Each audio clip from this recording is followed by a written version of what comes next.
Good morning, welcome to the discussion of the editorial. आज का editorial जो हमने पिक किया है दैट इज बेस्ड ऑन कोविड-19 वैक्सीनेशन। स्टार्ट करते हैं आज का आर्टिकल। डिफिकल्ट वर्ड्स देखते हैं पहले। The first difficult word is contract. Contract करने का मतलब होता है, एक्चुअली इसको आप एज अ नाउन भी ट्रीट कर सकते हो और इसको एज अ वर्ब भी ट्रीट कर सकते हो। ठीक है, तो अगर यहाँ पे जिस तरह से इस सेंटेंस में बात हुई है, इस आर्टिकल में बात हुई है, इसे एज अ वर्ब ट्रीट किया गया है। सो इसका मतलब क्या होगा, जब भी आप कोई डिजीज या कोई बीमारी जो है उसको कैच कर लेते हो, that means you are contracting that disease. ठीक है, वेन यू बिकम इल और यू कैच अ डिजीज। ठीक है, सो फॉर एग्जाम्पल अगर किसी को कोविड-19 किसी ने कैच किया है, कोई बीमार हो गया है, तो आप क्या बोलोगे, that the person has contracted कोविड-19। ठीक है, तो ये एज अ वर्ब ट्रीट किया गया है इस आर्टिकल में। फिर होल्ड अप। होल्ड अप एक फ्रेज होता है जिसका मतलब होता है किसी भी सिचुएशन में स्ट्रांग रहना, या फिर कोई भी सिचुएशन अगर है उसमें अगर आप सक्सेसफुल हो तो यानी you are holding up to it. ठीक है, होल्डिंग अप या होल्ड अप। ठीक है, एस्च्यू करना। एस्च्यू करना अगेन ये वर्ब होता है, इसका मतलब होता है इंटेंशनली। इंटेंशनली का मतलब क्या होता है, पूरा सोच समझ के, पूरी मंशा से, ठीक है, इच्छा से। जब आप जानबूझकर किसी चीज को अवॉइड करते हो, इग्नोर करते हो, या किसी चीज से दूर रहते हो आप जानबूझकर, तो दैट मीन्स आप उसको एस्च्यू कर रहे हो। ठीक है, गिव अप करते हो कुछ, ठीक है, त्याग देते हो, गिव अप कर देते हो, तो भी आप एस्च्यू यूज कर सकते हो। एंटीजन। एंटीजन अगेन ये नाउन हो जाएगा। एंटीजन एक ऐसा सब्सटेंस होता है जो हमारे शरीर के इम्यून सिस्टम को रिएक्ट करने पे यू कैन यहाँ कोई एंटीबॉडीज प्रोड्यूस करने के लिए हेल्प करता है। ठीक है, एंटीबॉडीज क्या होती हैं? एंटीबॉडीज यू कैन से वो सब्सटेंस होता है जो हमारी बॉडी में कोई भी वायरस, कोई भी बैक्टीरिया, कोई भी डिजीज कॉज करने वाला कोई भी अगर माइक्रो ऑर्गेनिज्म आ जाता है तो ये उसको रोकेगा। और ये एंटीबॉडीज प्रोड्यूस करने के लिए जो सब्सटेंस होता है वो एंटीजन कहलाता है। ठीक है, आगे बढ़ते हैं। ऑड्स। ऑड्स का मतलब होता है संभावना, प्रोबेबिलिटी या चांस। ठीक है, कि कितना चांस है, कितनी संभावना है कि कोई चीज हैपन करेगी, कोई चीज होगी या नहीं। जैसे कई बार पूछ लेते हैं ना, what are the odds that what are the odds that this will happen. तो व्हाट आर द ऑड्स का मतलब क्या हो जाएगा कि भाई चांस कितना है, ये काम होने का, संभावना क्या है। ठीक है, और ये काम करेगा एज नाउन। फिर बात करते हैं अनटूवर्ड। अनटूवर्ड मतलब कोई भी चीज जो बिल्कुल ही आपने सोचा नहीं था कि ऐसा हो जाएगा और थोड़ा नेगेटिव वे में जाता है ये। ठीक है, तो यानी कोई अनएक्सपेक्टेड चीज लेकिन साथ ही साथ अनप्लेजेंट होगी, आपको थोड़ा सा परेशान कर देने वाली चीज। ठीक है, और इसको आप हमेशा नाउन के साथ यूज करते हो, नाउन की क्वालिटी बताने के लिए यूज करते हो, तो ये एडजेक्टिव का काम करेगा। जैसे हम बोल देते हैं अनटूवर्ड इंसिडेंट। इंसिडेंट क्या बन जाएगा? नाउन। अनटूवर्ड नाउन को क्वालिफाई कर रहे हैं तो एडजेक्टिव। फिर आती है बारी कल्चर्ड की। कल्चर्ड का के बहुत सारे मीनिंग्स होते हैं। इस आर्टिकल में कल्चर्ड का मतलब जो है वो साइंटिफिक रहेगा, एक्ट क्या करेगा एज एडजेक्टिव। ठीक है, और इसका मतलब क्या हो जाएगा, जैसे हम बोलते हैं ना सेल्स को कल्चर किया गया है, तो क्या होता है कि जो हमारे बॉडी में या कोई भी आप किसी भी लिविंग बीइंग की अगर बॉडी से सेल्स को निकाल कर उसको या फिर अगर आप किसी भी लिविंग बॉडी की बाहर आप सेल्स को ग्रो करवाते हो कंडीशंस को कंट्रोल करके। ठीक है, तो यूजुअली लैब में या किसी भी कंट्रोल्ड एनवायरनमेंट में जब आप अपने एक्सपेरिमेंटली जब आप कोई भी कंडीशंस को कंट्रोल कर रहे हो, टेम्परेचर कंट्रोल कर रहे हो, मॉइस्चर कंट्रोल कर रहे हो, सारी कंडीशंस को कंट्रोल करके वो सेल्स को ग्रो करवाते हो आर्टिफिशियली, तो यानी ये कल्चर किया जा रहा है। ठीक है, फ्रंटियर। फ्रंटियर का एक मतलब क्या होता है, बाउंड्री। ठीक है, इंटरनेशनल बॉर्डर्स हो गए वो फ्रंटियर है, कोई बाउंड्री है वो फ्रंटियर है। लेकिन अगेन एक और मीनिंग होता है फ्रंटियर का जो इस आर्टिकल में भी यूज कर रहे हैं, वो होता है अनडेवलप्ड फील्ड ऑफ स्टडी। कोई भी ऐसा टॉपिक जिसपे अभी ज्यादा स्टडी ना हुई हो, रिसर्च ज्यादा ना हुई हो, उसको भी हम फ्रंटियर कह सकते हैं। ठीक है, और ये काम करेगा नाउन के तौर पे। Next, rudimentary. बड़ा ही बेसिक सा, बड़ा प्राथमिक जिसको बोलते हैं ना, मतलब बेसिक लेवल, ठीक है, उसको हम बोलेंगे रूडिमेंट्री। एंड अगेन ये काम कैसे कर रहा है, एडजेक्टिव के तौर पे, ठीक है। जैसे हम बोलते हैं रूडिमेंट्री स्किल्स, तो स्किल्स नाउन हो गया, रूडिमेंट्री नाउन को क्वालिफाई कर रहा है तो एडजेक्टिव बनेगा। तो रूडिमेंट्री स्किल्स का मतलब क्या हो जाएगा, बहुत ही बेसिक स्किल्स। फाइन, आगे बढ़ते हैं, आर्टिकल स्टार्ट करते हैं। Dose of optimism on India and covid vaccine. Dose of optimism, तो यहाँ पे डोज वर्ड जो है, ये देखो आपने राइटर ने किस तरह से यूज किया है। एक तो कोविड-19 वैक्सीन के लिए ऑब्वियसली डोज वर्ड आ गया, और डोज ऑफ ऑप्टिमिज्म का मतलब क्या हो गया यहाँ पे, थोड़ी सी आशा की किरण जिसको हम कह सकते हैं, ठीक है। ऑप्टिमिज्म क्या होता है, पॉजिटिव सोचना, आशावादी होना, और जो ऐसा करता है वो ऑप्टिमिस्ट कहलाता है, ठीक है।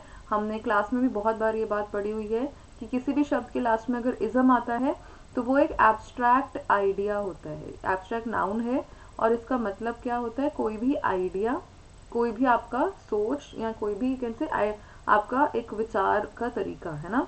और अगर किसी वर्ड के लास्ट में IST आता है, दैट मीन्स एक कॉमन नाउन है, एंड जिसका मतलब होता है कि ये पर्सन को रेफर कर रहे हैं। सो ऑप्टिमिज्म क्या हो जाएगा, आशावादी होने का विचार, और ऑप्टिमिस्ट कौन हो जाएगा, जो आशावादी पर्सन है, ठीक है। और बात किस बारे में होने वाली है, कोविड-19 vaccine and India. Multinational drug company Pfizer has announced promising results from its ongoing phase 3 trial of a potential COVID-19 vaccine. तो इस कंपनी ने अनाउंस किया है कि प्रॉमिसिंग रिजल्ट्स मिल सकते हैं। प्रॉमिसिंग रिजल्ट्स का मतलब क्या है कि बढ़िया रिजल्ट्स जो हैं वो मिल सकते हैं फ्रॉम मिल रहे हैं, इनफैक्ट जो उनके फेज 3 ट्रायल्स चल रहे हैं उनसे। और ये फेज 3 ट्रायल्स किसके चल रहे हैं, एक पोटेंशियल वैक्सीन के। पोटेंशियल मतलब जो बन सकती है, जिसमें क्षमता है कि वो एक प्रॉपर वैक्सीन बन जाए। However, these early results of the vaccine candidate being 90% protective in the trial's volunteers, nearly 40,000 are enrolled, is the only important detail in public.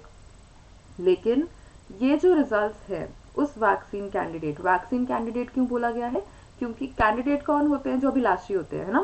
So vaccine candidate, क्योंकि इतने सारे यू कैन से अलग अलग companies हैं जो अपने vaccine बनाने की कोशिश कर रही हैं, तो उनमें से एक वैक्सीन कैंडिडेट जो है, ठीक है, वो ये रहेगा। And this is 90% protective. ये जो रिजल्ट्स हैं वो ये शो कर रहे हैं कि 90% तक ये प्रोटेक्टिव रहेगा। और अगर हम देखते हैं उनके जितने भी वॉलंटियर्स हैं उनके रिजल्ट्स पे, और वॉलंटियर्स के तकरीबन कितने एनरोल हुए हैं, 40,000 तक। And this is the only important detail in public. और अगर हम पब्लिक डोमेन में देखते हैं तो इस वैक्सीन के लिए अभी हमें सिर्फ यही बताया गया है कि जितने भी ट्रायल्स हुए हैं उन ट्रायल्स के बेसिस पे 90% प्रोटेक्टिव ये रह रही है vaccine.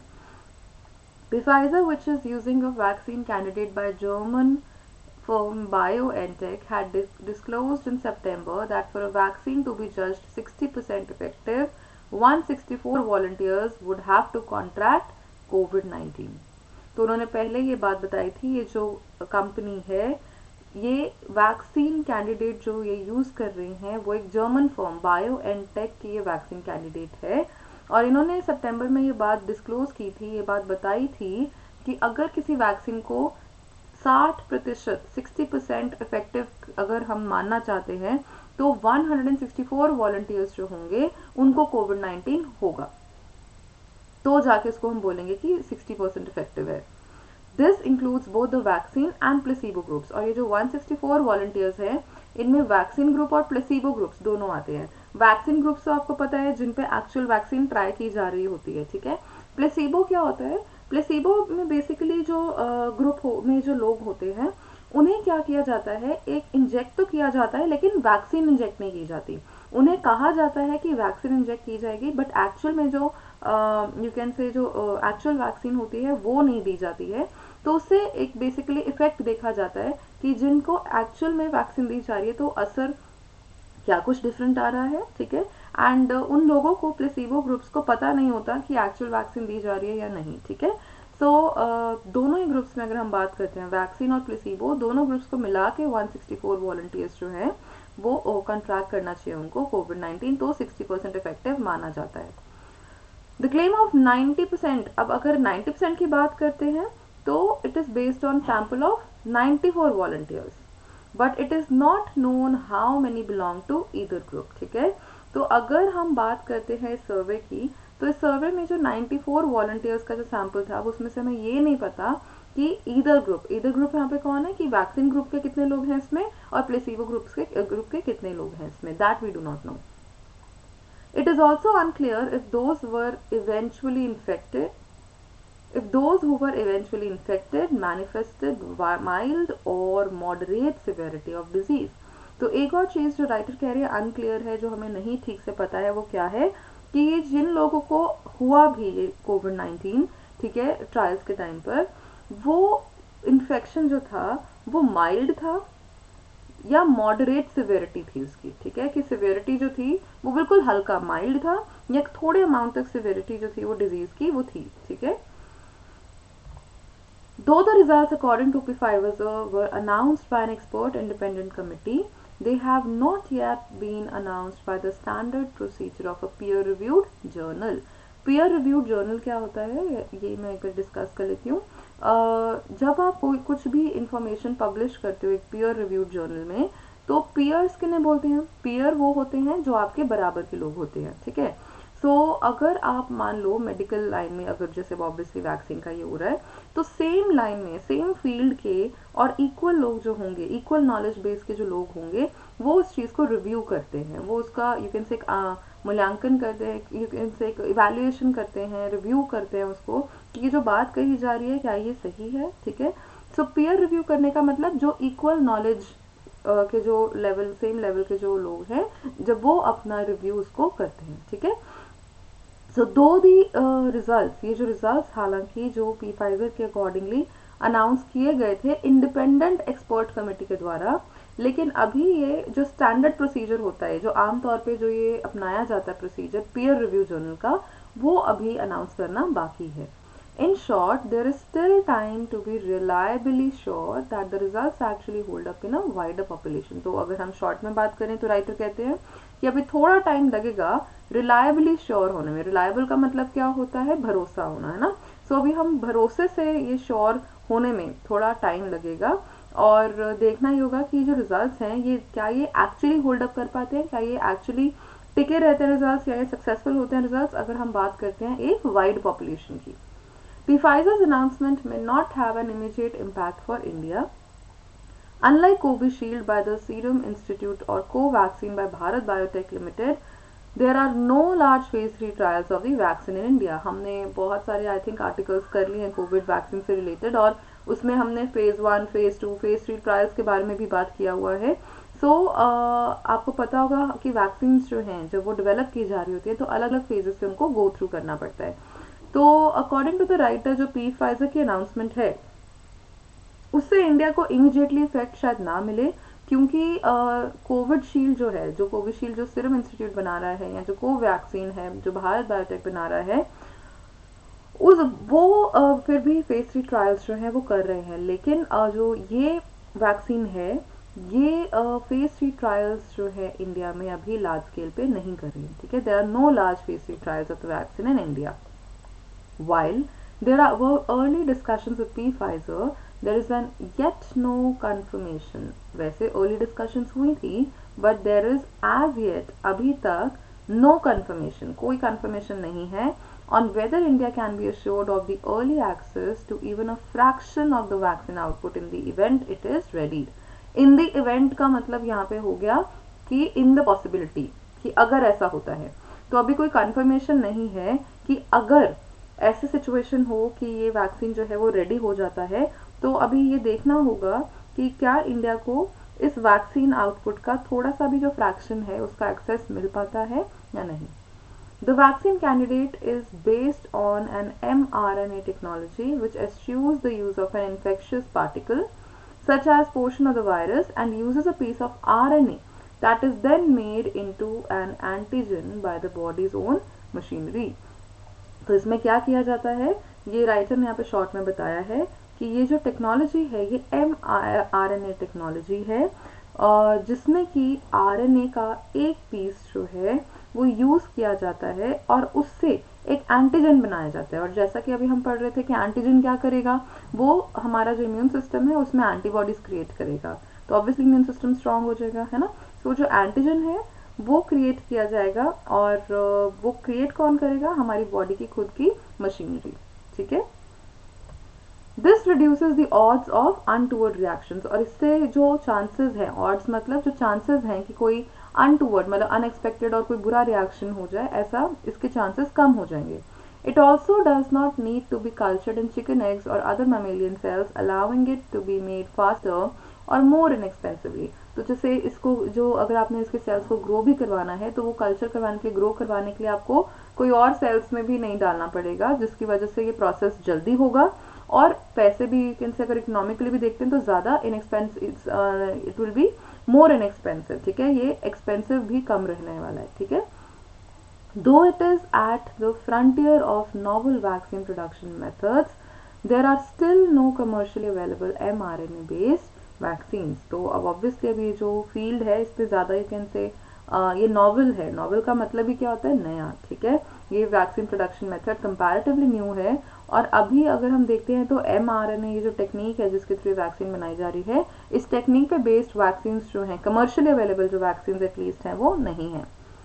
They also reportedly need to be refrigerated to nearly minus 70 degrees Celsius, and India, with its limited cold chain infrastructure, lacks efficient vaccine storage capacity. तो एक प्रॉब्लम यहाँ क्या आ सकती है अकॉर्डिंग टू द राइटर, कि अगर इस vaccine मान लो ये बन भी जाती है, कमर्शियली अवेलेबल भी हो जाती है, तो एक प्रॉब्लम ये आ सकती है कि इसको ये कहा जा रहा है कि इसको रेफ्रिजरेट करना पड़ता है कम से कम -70 डिग्री सेल्सियस तक, और इंडिया की जो कैपेसिटी है, कोल्ड चेन इंफ्रास्ट्रक्चर जो है वो लिमिटेड है, जिसकी वजह से कहीं ना कहीं जो you can say storage capacity है वो कम पड़ सकती है। However, irrespective of whether and when the Pfizer medicine vaccine is available, there is reason for optimism. लेकिन इन सब के बावजूद, irrespective of, बावजूद इसके कि whether and when, कि क्या ये अवेलेबल होगी और कब ये अवेलेबल होगी, अकॉर्डिंग टू द राइटर इन सब चीज़ों के बावजूद भी हमारे पास वजह है ऑप्टिमिस्ट होने की, एक पॉजिटिविटी हम रखने की। For one, it shows the scientists' basic strategy of developing a vaccine to target the spike protein of the virus is correct. तो सबसे पहले तो ये आ गया कि जो साइंटिस्ट्स हैं, इनकी जो ये स्ट्रैटेजी बनाई हुई है इन्होंने, ठीक है, कि वो वैक्सीन को डेवलप इस तरह से करे कि वो वायरस की जो स्पाइक प्रोटीन है उसको टारगेट करेगा, ये स्ट्रैटेजी बिल्कुल सही है। And given that this is an approach most vaccine developers are following, the chances of several encouraging results are high. और एक ये भी फैक्ट है कि दिस इज एन अप्रोच, ये एक ऐसी अप्रोच है, ये जो बताई गई यहाँ पे mRNA वाली, ये एक ऐसी अप्रोच है जो मैक्सिमम जितने भी डेवलपर्स हैं इस वक्त जो वैक्सीन डेवलप करने की कोशिश कर रहे हैं, वो सब यही स्ट्रैटेजी को फॉलो कर रहे हैं। तो चांसेस ज़्यादा हो जाते हैं कि रिजल्ट्स जो हैं वो इनकरेजिंग रिजल्ट्स हैं, पॉजिटिव रिजल्ट्स जो हैं वो ज़्यादा आ सकते हैं। Given that another firm, Moderna, has also employs an mRNA-based approach, it is likely that the new vaccine platform may prove to be a breakthrough approach in developing future vaccines. So एक और यहाँ पे writer बात कर रहे हैं firm की जिसका नाम है मॉडर्ना, और मॉडर्ना भी सेम अप्रोच जो है mRNA बेस्ड जो उनकी अप्रोच है उसको एम्प्लॉय कर रही है, मतलब उसको उन्होंने एक्सेप्ट किया हुआ है, फॉलो कर रहे हैं उसको। एंड ये लाइकली है, ये हो सकता है कि जो न्यू वैक्सीन का प्लेटफॉर्म है, ये जो न्यू अप्रोच है वैक्सीन डेवलप करने की, शायद ये एक ब्रेक थ्रू अप्रोच है। ब्रेक थ्रू अप्रोच मतलब कि शायद इसी से ही कोई सोल्यूशन मिल पाए फ्यूचर में वैक्सीन डेवलप करने के लिए। India must keep a close watch on such platform technology and develop expertise. India को भी क्लोज वॉच रखनी चाहिए। क्लोज वॉच का मतलब ध्यान से पूरा अपडेटेड रहना पड़ेगा, ध्यान से एकदम स्टडी करना पड़ेगा कि क्या हो रहा है इस फील्ड में और कैसे ये प्लेटफॉर्म टेक्नोलॉजी जो है वो काम कर रही है, और इस पे एक्सपर्टीज एकदम परफेक्शन जो है वो डेवलप करनी पड़ेगी, प्रैक्टिस यू कैन से इस पे वर्क करना पड़ेगा।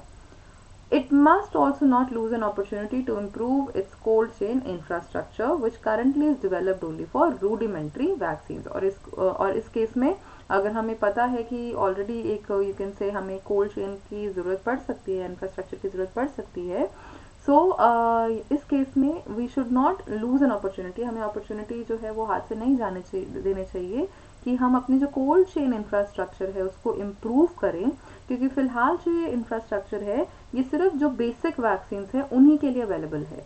सो इसको थोड़ा सा इम्प्रूव करने की हमें ज़रूरत है. So this is what the writer was talking about. And अगर मैं इसको आपको शॉर्ट में बताऊं, सो राइटर ने यही बताया यहाँ पे कि किस तरह से जो देयर इज दिस वैक्सीन जो अभी हो सकता है, जिसमें 90% तक हमारे पास एक यू कैन से प्रोटेक्टिव एक रिजल्ट आ रहा है. पर उसी तरह सेम पॉइंट्स राइटर या सेम चीज़ के बारे में राइटर यहाँ पे ये भी बात करते हैं कि किस तरह से फेज 3 ट्रायल्स अभी नहीं हो रहे हैं उस वैक्सीन के. तो हो सकता है कि थोड़ा टाइम हमें लग जाए उस चीज़ को यहाँ पे लाने के लिए, लेकिन फिर भी it is a matter of optimism, क्योंकि कहीं ना कहीं जो न्यू यू कैन से एक अप्रोच आनी शुरू हुई है mRNA टेक्नोलॉजी की, जिससे बहुत सारी वैक्सीन कंपनीज जो हैं वो वैक्सीन कैंडिडेट्स अपने बना रहे हैं. राइटर ने यहाँ पे 2 कंपनीज की बात करी है, फाइजर की है, मॉडर्ना की है. ठीक है. एंड किस तरह से हो सकता है कि ये जो न्यू अप्रोच आई है ये ब्रेक थ्रू अप्रोच हो, और हो सकता है जो फ्यूचर में जो वैक्सीन डेवलप होने हैं उसमें ये हेल्प करे. ठीक है. सो होपफुली आपको ये समझ आ गया होगा. एक बार फिर से गो थ्रू कीजिएगा and keep reading more articles. Thank you.